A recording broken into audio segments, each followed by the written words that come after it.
Thank you for coming to my TED Talk. My name is Trey Russell Johnson, and I first want to start with a little activity. If you're in a private place and you're wearing a shirt you can do this with, I want you to turn your shirt around and have a look at the tag on the back. Once you've done so, take a look at the tag and see where this shirt comes from. Does it say Canada? Chances are it probably doesn't. If you're like me, you knew this already.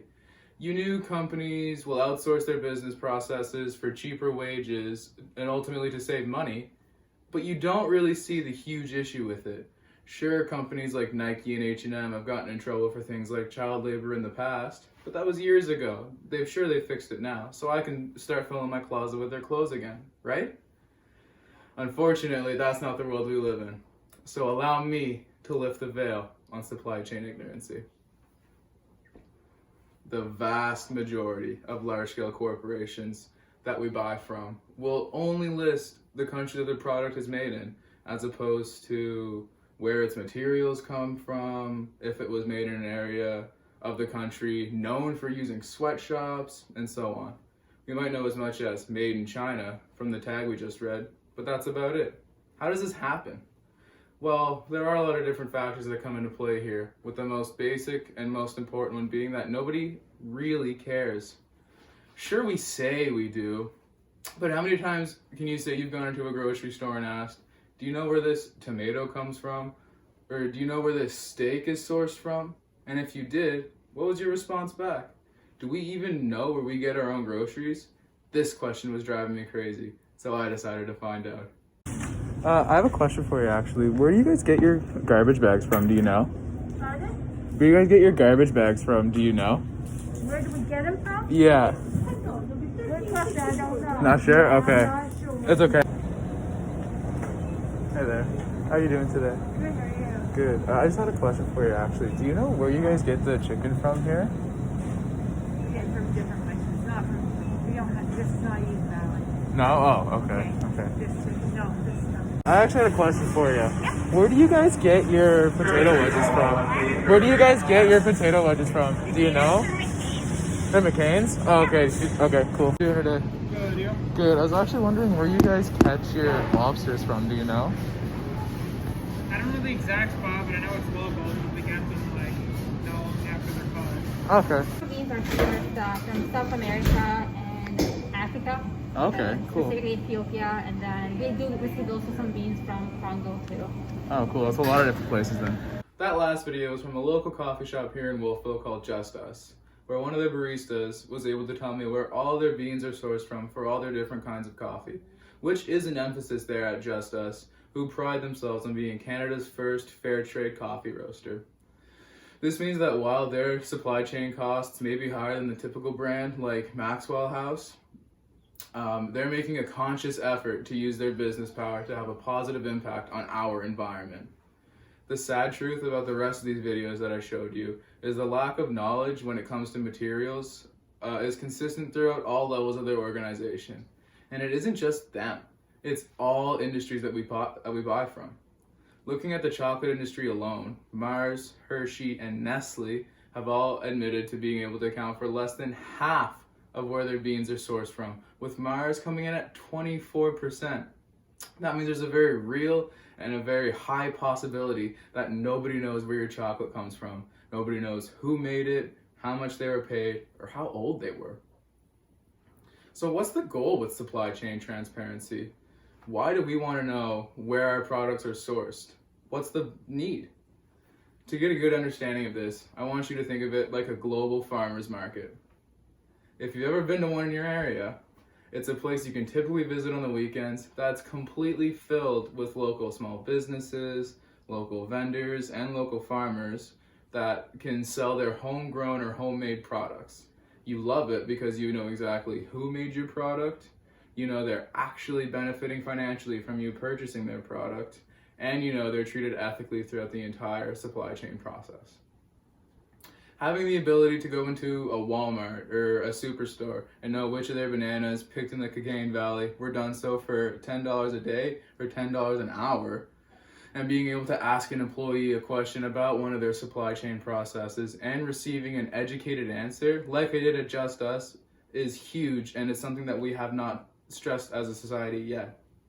But to implement supply chain transparency, we must first be able to understand it. And to understand it, we must have one clear and concise definition. And here's the catch: it doesn't. Instead, we see each individual business or someone within the business world define what they think supply chain transparency should look like, which is often to benefit themselves or their own business brand. Broad definitions, such as the one I'm about to read you from Ong and Chang, state, all the stakeholders of the network have a shared understanding of product and process related information that they requested, which kind of addresses the need for process information, but not really. And what truly amazes me here is the fact that companies can talk about how great their brand is when it comes to corporate social responsibility, such as Hershey, who wrote a 60-page report about how much they give back to the economy, yet fail to fully disclose where they even get all their products from inside that same report. You can see right there. And yet they still fail when it comes to truly seeing how much ethically responsible is included within CSR. Donna Wood, writer of Corporate Social Performance Revisited, describes companies as having a social responsibility to follow fundamental ethical principles and bring ethically responsible and provide full and accurate user information. This may sound broad, but taking any specific situation and putting up against these social responsibilities will produce a clear and concise answer to how to handle that situation. Let's try it. First, do your supply chain practices or practices within your supply chain that you are aware of, such as child slavery, align with fundamental ethical principles? Secondly, would you be happy if your consumers knew where your products were made or how they were made? If you answered no to any of these questions, you might want to rethink your business strategy. In the world today, this could be made so much easier through the use of technology. How crazy would it be if a website held every single product information from a large corporation and was able to be tracked through the entire supply chain process all the way back to where it was sourced, and have this information all readily available to us? The real crazy thing about this is this technology is already being used today, with Mark Mutz presenting this technology in his TED Talk of his own that, if you haven't seen it yet, you really should. And through his partnership with the World Wildlife Foundation, he has created an open blockchain that allows companies to give every material they have a small tag in it and track it all throughout the supply chain process. He began using this technology within the Patagonian toothfish industry, and by tagging each individual fish immediately after it was caught, you're able to see the exact day it was caught and follow it throughout every minute of the supply chain process, almost as if you were there yourself.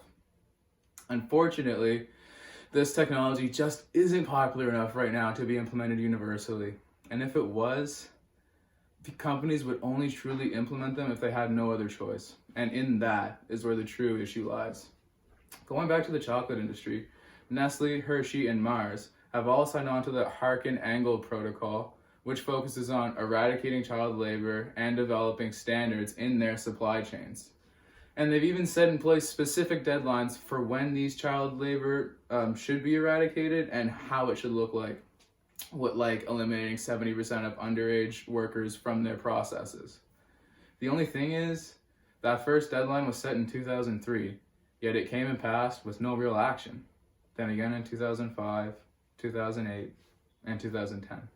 And then with another one coming in 2025, and with Mars promising to have 100% of their cocoa completely sourced, it isn't likely that they'll even come close to this goal. But why does this happen? We talked about why nobody cares, but how come nobody cares? How are these companies getting away with that? And the answer is, we just can't see how bad these truly conditions are, and therefore we aren't able to relate to it. Sure, we can read an article about it or watch a Netflix doc describing it to us, but until we can actually be put in these situations, we cannot understand the new scope. Also, unless a new scandal comes out exposing a corporation for their practices, how do we even know it's happening?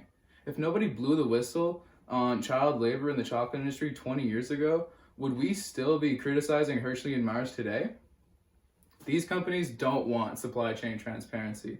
They don't want consumers to truly see what happens behind the curtain, because if we did, we would understand the severity of their negligence in the supply chain.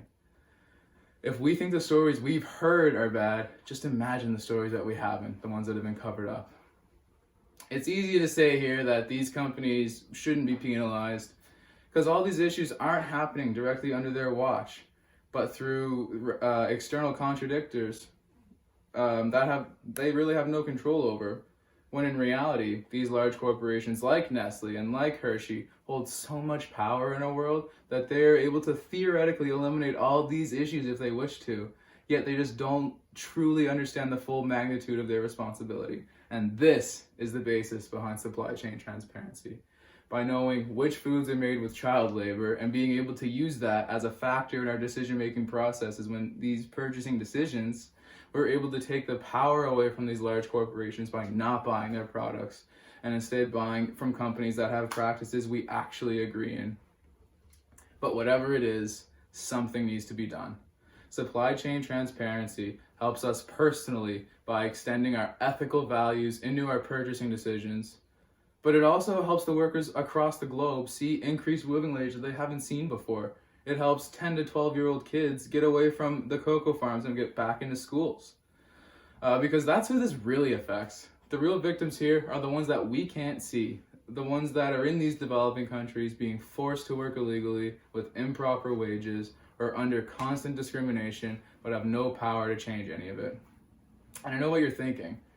How am I possibly going to make any difference? How are my actions alone going to make any difference at all? And what can I possibly do to help alone? But through the process of finding what is truly valued to us, such as fair wages for everyone, we can share these values with our friends. And if they believe so too, then they can share them with their friends until groupthink takes over and we actually change the values of our society. You might think that's impossible, but this is exactly what the multi-level dimension theory is based on, and that's how our society grows. We use second-order judgment to critically evaluate all our beliefs that we currently have in an effort to always be morally evolving. Supply chain transparency is more than just a fad. It's another step towards living fully virtuous in a society.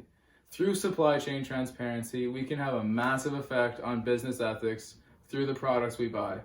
Other current global supply chain issues, such as clean working conditions, greenhouse gas emissions, and overfishing, can all be greatly impacted if we just knew where they were happening and what companies were doing them.